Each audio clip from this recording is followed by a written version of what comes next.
pressure. Yo, my nigga. There you go. Get that shit to flood out. It is fucking flooding. What else do you want? I love this. I should leave the dialogue. It's so calm, and then David's like, no, it is fucking flooding.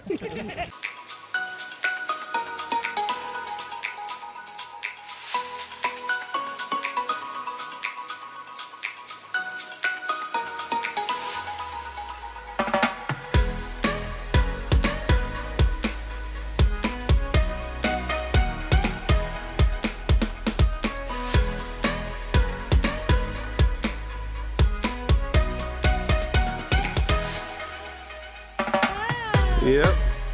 Okay.